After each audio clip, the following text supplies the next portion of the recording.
செல்லும் வழி எங்கெங்கும் பள்ளம் வரலாம், உள்ளம் எதிர்பாராமல் வெள்ளம் வரலாம்.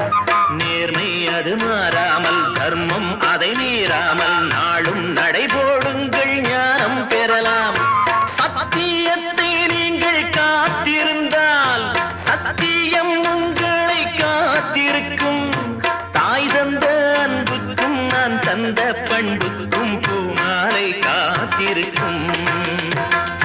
ஒரு கூட்டு கிளியாக ஒரு தோப்பு குயிலாக பாடு பண்பாடு.